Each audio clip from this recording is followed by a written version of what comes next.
Friends, मैं doctor Hussain. आज हम बताएंगे आपको कि विटामिन डी किस प्रकार ली जाती है और विटामिन डी का सही समय क्या है।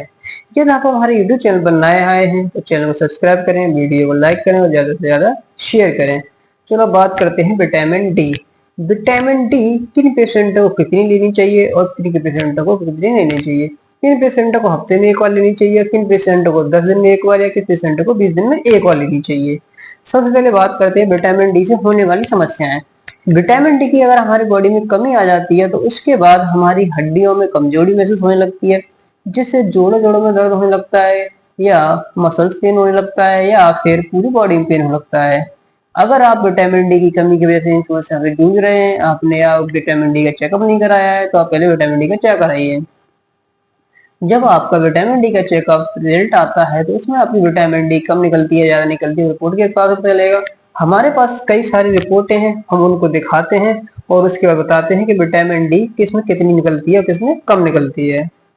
हमारे पास कई सारे पेशेंट की रिपोर्ट है, वो दिखाते हैं। सबसे पहले हमें दिखाते हैं इसमें क्या है। इस पेशेंट की विटामिन डी है वो 79 है। ये 100 से नीचे होती है हमेशा और 30 से ऊपर होनी चाहिए। नॉर्मल पर्सन की अगर आपकी कोई भी दिक्कत नहीं है, आपकी विटामिन डी ठीक है, इसमें सही है, ये 29.4% है, तो इसका मतलब ये थोड़ी बहुत कम है। इनको कम से कम 29.4% वालों को 10 से 15 दिन में एक बार टेबलेट विटामिन डी की लेनी चाहिए।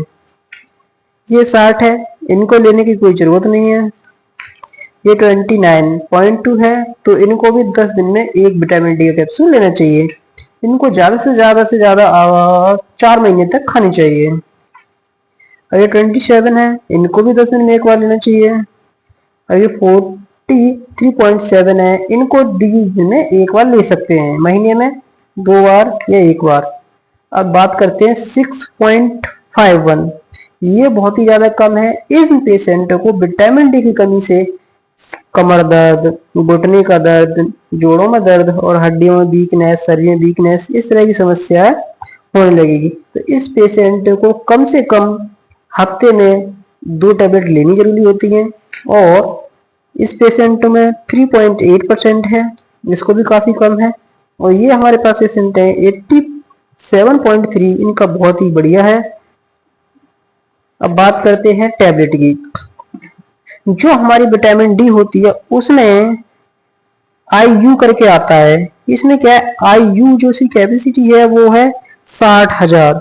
अगर किसी की 60,000 है तो नॉर्मल इंसान कम से कम एक दिन में 600 से 800 IU ले सकता है। तो हम बात करते हैं इन पेशेंट को कितनी लेनी चाहिए।